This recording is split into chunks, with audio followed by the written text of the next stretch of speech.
ओम शांति। आज प्यारे मीठे बाबा की अव्यक्त मुरली मंथन की डेट है 3/11/2024। तो अव्यक्त बाप दादा रिवाइज कोर्स है 25/10/2002।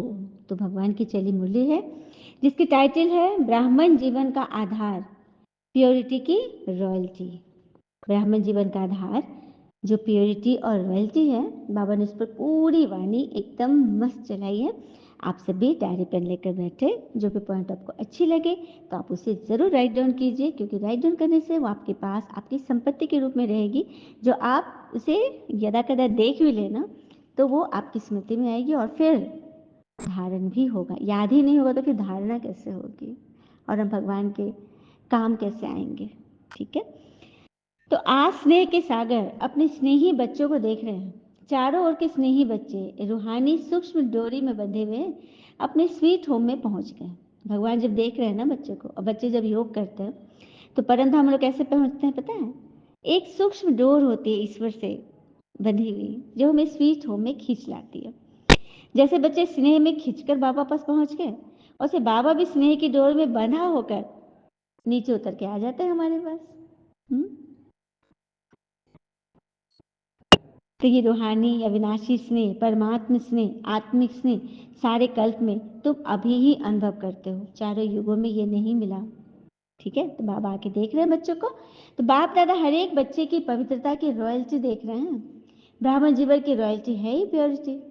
तो हर एक बच्चे के सिर पर रूहानी पर्सनैलिटी और निशानी प्योरिटी के लाइट का ताज देख रहे हैं। आप सभी भी अपने प्योरिटी का ताज देख रहे हो ना? कितनी शोभनीय ताजधारी सभा है ये। ताज चमक रहा है ना? भगवान सबके मस्तक पे ताज देख रहे हैं और ताज चमक रहा है। सर्व आत्माएं भी लाइट रूप में हैं, लेकिन आपकी चमक सर्व आत्माओं में श्रेष्ठ है। याद आ रहा है ना परम धाम? आज बाबा हमारे 5 स्वरूपों का हमें अभ्यास करा रहे हैं। तो चलिए शांतचित हो जाइए, और जैसे जैसे बाबा की टचिंग से मैं आत्मा बोलती जाऊं, आप सब उसको विजुलाइज करेंगे। ठीक है, तो आराम से बैठ जाइए जहां भी हो, बिल्कुल शांतचित। चारों तरफ से मन बुद्धि हटा लें और ध्यान केंद्रित करें अपनी भ्रिकुटी पर, दोनों भौं के बीच। बाबा कह रहे हैं, परम धाम याद आ रहा है? अनादि काल से आपकी झलक फलक न्यारी है। जैसे आकाश में देखा होगा, सितारे सभी चमकते हैं। देखिए आकाश में, रात्रि का समय है, एकदम आकाश है और उसमें तारे चमक रहे हैं। आकाश में सितारे सभी चमकते हैं, लेकिन आप सब सितारों की चमक विशेष न्यारी और प्यारी है। उन सितारों के बीच में अपने आप को देखें। आपकी आत्मा का सितारा बहुत जास्ती जगमग कर रहा है। दिख रहा है सभी को? कुछ सितारे जगमग कर रहे हैं उन सितारों में से। ऐसे ही सर्व आत्माओं के बीच आप आत्माओं की चमक रूहानी रॉयल्टी और प्योरिटी की चमक है। इसी कारण आप चमक रहे हो। तो दिख रहा है ना? चलिए फिर बाबा कह रहे हैं, आदिकाल में आ जाओ, आदिकाल में आ जाओ। आगे से भी याद करो अपने देवता स्वरूप में रूहानी रॉयल्टी की पर्सनालिटी कैसी विशेष दिख रही है। अभी हम सबने तारों में देखा, अपने को ढूंढा। अब आगे नीचे धरा पर स्वर्ग के गेट के सामने हम सब देवी देवता के रूप में स्थित हैं। सारे कल्प में ये देवताई स्वरूप की रॉयल्टी और किसी की रही है? रूहानी रॉयल्टी, प्योरिटी की पर्सनालिटी दिख रहा है ना? देख लिए अपना देवता स्वरूप।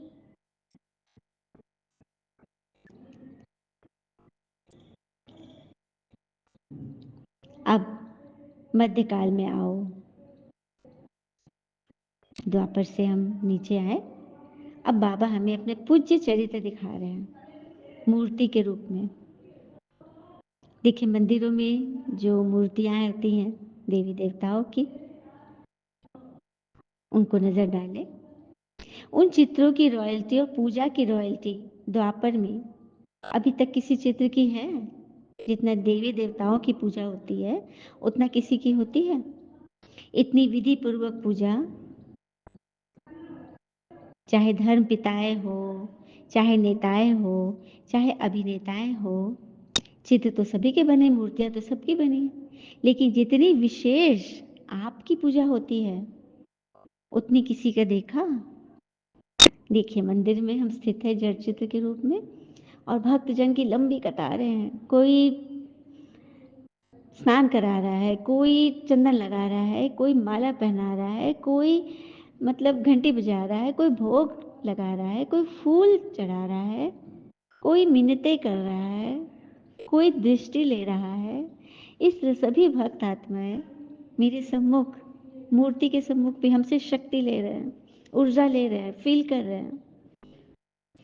तो ये है प्योरिटी की पर्सनैलिटी। अच्छा देख लिया अपनी पूजा? देखा सभी ने? दिखा? आप कमेंट में बताना, ठीक है? अगर नहीं देखी हो ना तो देखते रहना। अब आइए लास्ट में संगम युग पर आओ। तो संगम पर भी सारे विश्व के अंदर प्योरिटी की रॉयल्टी जो ब्राह्मण जीवन का आधार है वो भगवान ने आपकी झोली में डाल दिया। अपने ब्राह्मण स्वरूप को देखो, श्वेत वस्त्रधारी, पैच लगाए, ईश्वर के सम्मुख, बाप दादा हमारे सम्मुख है। क्योंकि प्योरिटी नहीं तो भगवान के प्यार का अनुभव भी नहीं, सर्व परमात्म प्राप्तियों का अनुभव नहीं। ब्राह्मण जीवन की पर्सनालिटी प्योरिटी है और प्योरिटी ही रूहानी रॉयल्टी है। तो अपने अनादि स्वरूप को देखा, आदि को देखा, मध्य को देखा, अभी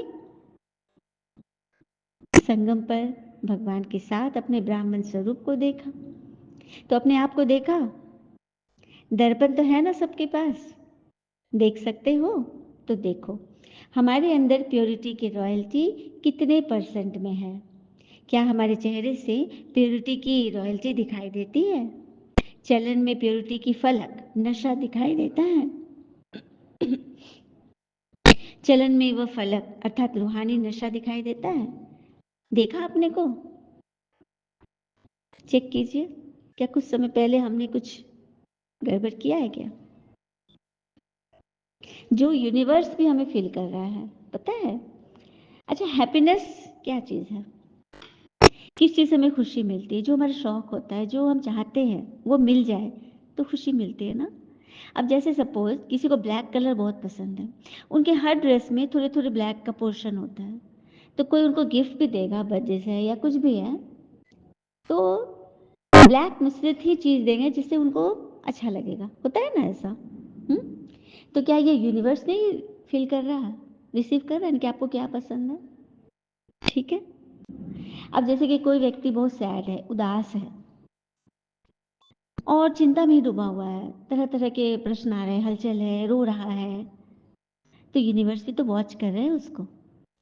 या फिर किसी की बुराई सुन रहा है, बुराई कर रहा है, बराबर वही चीज दिमाग में चल रहा है, तो यूनिवर्स ये फील कर रहा है, तो वो ये सोच रहा है क्योंकि सारा दिन वो उसको उसी अवस्था में देख रहा है ना, तो यूनिवर्स को ये लग रहा है कि इस व्यक्ति को यही पसंद है और वो तमाम दुनिया से, पूरे ब्रह्मांड से वो चीजें आपके नजदीक ले आता है।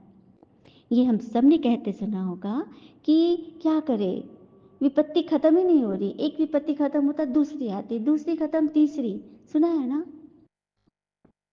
यही कारण है हमारी सोच, जिस अवस्था में हम होते हैं उन्हीं चीजों को हम अट्रैक्ट करते हैं। तो अब क्या करना है? सबसे पहले तो कम बोलना चाहिए, जास्ती बोलने में व्यर्थ भी निकल जाता है, और अगर बोलना भी है ना तो पहले विचार कर ले, सोच ले, फिर बोले, नहीं तो फिर मौन हो जाए। नाम जपे, ईश्वर को याद करे, श्रीमत को याद करे जो अपने डायरी में लिखा है, याद उसमें दिमाग को एक्टिव कर दे कि बाबा ने क्या बोला है, उसमें दिमाग चला दे। जैसे कि वो ना सुदर्शन चक्र हमने सुना है ना, जैसे ही सुदर्शन चक्र चलता था देवताओं का तो राक्षसों का गला कटता था। तो जैसे ही हम पॉइंट का मनन चिंतन करें और ये जो 5 स्वरूप जब बाबा ने बताया ना, आदि अनादि, इन चीज़ों को देख, कभी देवता स्वरूप में चल जाए, कभी जड़ मूर्त में चल जाए, कभी फरिश्ता स्वरूप में, कभी अनादि में आत्मा रूप में सितारों के बीच में अपने आप को देखे, और वहाँ पे शिव बाबा भी हैं, उनके पास हम लोग हैं। इस तरह से जब अपने आप को डाइवर्ट कर लेंगे मन को ना, तो फिर वो जो दर्द, वो चिंता परेशानी जो हमारे गले तक हलक को फंसा रही थी, हमें मार रही थी, उसका गला कटेगा। आप करके देखना। ये मैं आत्मा नहीं बोल रही हूँ, ये परमात्मा की वाणी है। और हमेशा अपने आप को सोचे कि हम ईश्वरीय सुरक्षा में हैं। ठीक है, तो यही करना है। फिर बाबा ने बोला एक व्रता धारण करो, एक व्रता बनो। और एक व्रता का अर्थ ही है प्योरिटी की रॉयल्टी। एक व्रता का पाठ पक्का करो, कच्चा कच्चा नहीं, अरे कर लिया हो जाएगा, कर लेंगे, सुन लिए है ना, नहीं। दृढ़ता से प्रतिज्ञा का पट्टा बांधो कि हमें एक व्रता बनना ही है। जो ढीला होगा ना, तो फिर वो ढीलेपन को ही रिसीव करेगा, उसके भी सारे संबंध ढीले हो जाएंगे, कोई भी उसका काम बढ़िया से नहीं करेगा। और कहते हैं ना, आपने किसी चीज के लिए कितना सब्र किया है, तो यकीन मानिए आपके सब्र के हर पल की कीमत अदा होगी। ईश्वर पर विश्वास रखिए, स्वयं पर विश्वास रखिए। और प्योरिटी की वृत्ति है शुभ भावना, शुभ कामना। कोई कैसा भी हो, लेकिन पवित्र वृत्ति अर्थात शुभ भावना, शुभ कामना और पवित्र दृष्टि अर्थात सदा हर एक को आत्मिक रूप में देखना, यह है शुभ भावना, शुभ कामना। तो वृत्ति बनती हमारी सोच से, दृष्टि बनती हमारे देखने के नजरिए से, और तीसरा है कृति, हमारा कर्म। तो कर्म में भी सदा हर आत्मा को सुख देना और सुख, चाहे वो आत्मा कैसी भी हो, बुजुर्ग है, महिला है, पुरुष है, कैसा भी हो, कैसा भी संबंध हो, हमें पीछे में भी उन्हें सुख देना है, उनकी आत्मा को, ताकि वो हमारे प्योर वाइब्रेशन उस तक जाए। यही है प्योरिटी के निशानी, रॉयल्टी। कोई क्या भी करता है, दुख देता है, शिकायत करता है, इंसल्ट करता है, ये उसके कर्तव्य है, उसके भाग्य में भगवान उसको देखेंगे। लेकिन हमारा कर्तव्य क्या है? क्या दुख देने वालों को फॉलो करना, उसी की बात को रखना मन में, अपने मन को गंदा करना, क्या यही कर्तव्य भगवान सिखा रहे हैं? हम कितने दिन से भगवान से जुड़े हैं, क्या इसी के लिए? ईश्वर तो हम सबकी रिपोर्ट लेते रहते हैं, देखते रहते हैं। तो कोई क्या भी कर रहा है, इंसल्ट कर रहा है, हम अपने कर्तव्य को देखें, खुद को देखें। अच्छा, ब्रह्मा पिता ने दुख दिया व सुख दिया, सभी को सुख दिया ना, तो आप मास्टर ब्रह्मा अर्थात ब्राह्मण आत्माओं को क्या करना है? बाबा ने आज हमें टाइटल दे दिया, मास्टर ब्रह्मा। कोई दुख देवे तो आप क्या करेंगे? बहुत दुख देवे तो, गाली देवे, इंसल्ट करे तो थोड़ा तो फील करेंगे या नहीं? बाबा पूछ रहे हैं। आता है, बातें आती हैं, लेकिन अपना कर्तव्य देख लो, सोचो मेरा कर्तव्य क्या है। वो गाली दे रहा है, आप सहनशील बनो, आपको सहनशीलता का वो पाठ पढ़ा रहा है, वो आपकी शिकायत कर रहा है, वो आपकी धैर्यता को देख रहा है। ईश्वर देख रहे हैं कि इस समय एकदम बॉलर आउट करने पर तैयार है, लास्ट बॉल चल रहा है, आप धैर्यता का छक्का लगाते हो या नहीं, आप क्षमादान करते हो कि नहीं। ये बाबा देखेंगे। आपकी सहनशीलता से गाली देने वाले भी आपको गले लगा लेंगे, लेकिन अभ्यास से होगा। सुनना आसान है, अच्छा लग रहा है सुनने में, लेकिन करने में बहुत मेहनत है। लेकिन वो मेहनत आसान तब बनेगी जब आप इसको व्यवहार में ले आओगे। ठीक है, और सम्मान सदा ये रखो कि मैं सहनशील का देवता हूँ, मैं सहनशीलता की देवी हूँ। अब किसी को शांति चाहिए तो वो शांति का सम्मान ले ले, मैं शांत स्वरूप आत्मा हूँ। हर कर्म में ये चलता रहे। जैसे कोई लोग अपने घर में ओम भूर्भुवस्व या फिर कोई और मंत्र जाप, हाँ, नमामि शमीशाम ऐसे करके लोग बजा लेते हैं, अपने घर में निरंतर बजते रहता है, ओम ध्वनि बजते रहता है। तो हमारे मन में स्वमान चलता रहे, जिससे आत्मा शांत हो जाती है। ठीक है, करेंगे ना सभी? तो किचड़ा लेना नहीं है, कोई कुछ भी करे, डिसरिस्पेक्ट करे किसी भी तरह से, कोई, वो हमारे लिए पेपर है, हमें सिखाने आया है। ठीक है, तो देवता बनना है ना, तो देवता अर्थात देने वाला। कोई कुछ भी दे, लेकिन आपको क्या देना है? शुभ भावना, शुभकामना, उसके लिए 10 दुआ गिन कर दे दीजिए। भगवान आपके मार्क्स में एडिंग कर देंगे। फिर बाबा ने बोला, उस दिन मधुबन में युगल लोग जोड़ी बहुत आए थे। तो बाबा बोल रहे हैं, तुम लोगों को युगल, तुम लोग हो, लेकिन तुम्हें मधुबन में नहीं रख रहे, परिवार में ही रहते हो, गृहस्थी में हो, क्यों? तुम्हें गृहस्थी में रहने का ऑर्डर क्यों दिया है? अब बाबा इसको बता रहे हैं, तुमको युगल रहने की, यहाँ पे युगल रहने, मधुबन में रहने की छुट्टी क्यों नहीं दी? प्रवृत्ति में रहने के लिए क्यों बोला? जानते हो? क्योंकि युगल रूप में रहते इन महामंडेश्वरों, इन जगत गुरु 1008 को पांव पे झुकाना है इतनी हिम्मत? वो लोग तो कहते हैं साथ रहते हुए पवित्र रहना नामुमकिन है, और आप क्या कहते हो? तो बड़ा सहज है, पक्का है, या कभी इजी कभी लेजी? इसलिए बाप दादा के ड्रामा अनुसार आप सबको दुनिया में ही रहना है और विश्व के आगे एग्जाम्पल बनना है, उन्हें चैलेंज करने के लिए। और इसी बात पे साधु संत महात्मा भी ब्रह्मा कुमारी को नमन करते हैं। जो काम हम इतने दिनों से नहीं कर पाए, वो आप कैसे कर ले? तो आपका बच्चा बना और पवित्र हो गया। क्योंकि यहाँ पे किसी मनुष्य की बात नहीं है, यहाँ डायरेक्ट परमात्मा हमें सिखा रहे हैं, हमें चला रहे हैं। सुना? आप सबको देख के ना उनमें भी ताकत आएगी।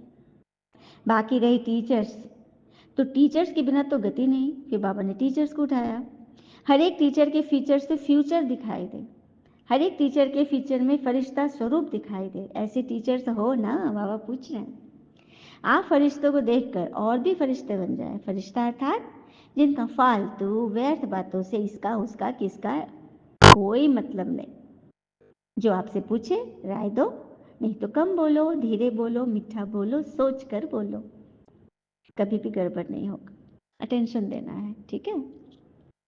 तो टीचर सब मिलकर यह प्लान बनाओ, अपने चलन और चेहरे से हम भगवान को प्रत्यक्ष कैसे करें। दुनिया वाले तो कहते हैं परमात्मा सर्वव्यापी है, और आप कहते हो नहीं है। हम लोग तो काटते हैं इसको, परमात्मा सर्वव्यापी नहीं है, माया सर्वव्यापी है। लेकिन बाप दादा कहते हैं अभी सभी प्रमाण हर टीचर में बाबा प्रत्यक्ष दिखाई दे तो सर्वव्यापी दिखाई देगा ना। सुना?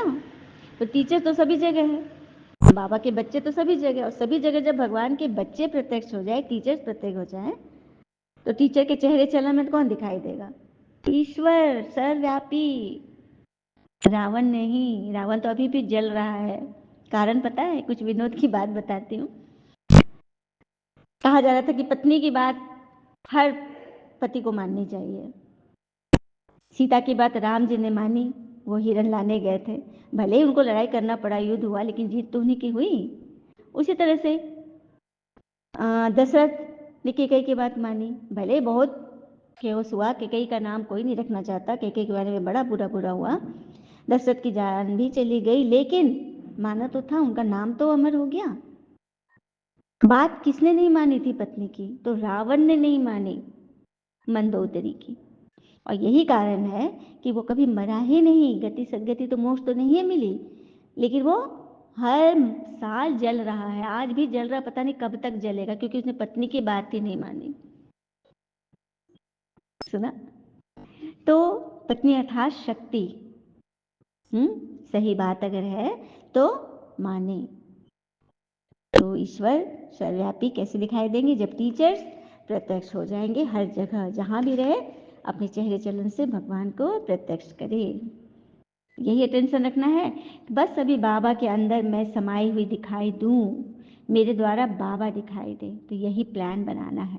अच्छा, फिर बाबा ने नमस्ते चारों ओर के अति स्नेही, अति समीप, सदा अधिकाल से अब तक रॉयल्टी के अधिकारी, सदा अपने चेहरे और चलन से प्योरिटी की झलक दिखाने वाले, सदा स्वयं को सेवा और याद में तीव्र पुरुषार्थ द्वारा नंबर 1 बनने वाले, सब तरफ से हर एक बच्चे को बाप दादा का याद प्यार और नमस्ते। हम बच्चों की भी प्यारे बाबा को दिल से याद प्यार और नमस्ते नमस्ते नमस्ते। वरदान है, बाबा का हाथ अपने सर पर फील करें। भगवान हमें वरदान दे रहे हैं। 3 स्मृतियों के तिलक द्वारा श्रेष्ठ स्थिति बनाने वाले अचल अडोल भव। 3 स्मृतियों के तिलक द्वारा श्रेष्ठ स्थिति बनाने वाले अचल अडोल भव। तो बाप दादा ने सभी बच्चों को 3 स्मृतियों का तिलक दिया है। अब ये देखते हैं ये 3 स्मृतियाँ कौन सी हैं। एक है स्व की स्मृति, अर्थात मैं आत्मा हूँ। दूसरी बाबा की स्मृति, भगवान मेरे साथ है। और तीसरा श्रेष्ठ कर्म के लिए ड्रामा की स्थिति, ड्रामा में सब कुछ परफेक्ट सही है हमारे लिए। तो ये तीनों ही स्मृतियाँ सदा साथ रहे तो स्थिति श्रेष्ठ हो जाएगी। जो भी भिन्न भिन्न परिस्थितियाँ आती हैं उसमें अचल अडोल रहेंगे। जब ये तीनों स्मृति हमारी जगी रहेगी, तीनों में हम परफेक्ट रहेंगे, ड्रामा के सीन पर पक्के रहेंगे, पट्टे पे चलेंगे, तो परिस्थितियाँ हमारे पक्ष में हो जाएगी। स्लोगन, दृष्टि को अलौकिक, मन को शीतल और बुद्धि को रहमदिल बनाओ। दृष्टि को अलौकिक, मन को शीतल और बुद्धि को रहमदिल बनाओ। और एक बात है, ऐसी भावना नहीं रखनी है कि मैं सब कुछ जानती हूँ। यही सोच इंसान को कुएं का मेढक बना देती है। सब कुछ सौंप दो बाबा को, भगवान को सौंप दो, निश्चिंत हो जाए छोटे से बच्चे की तरह। अच्छा, ओम शांति। शुक्रिया मीठे बाबा, वो बाबा के प्यारे प्यारे बच्चे। ओम शांति।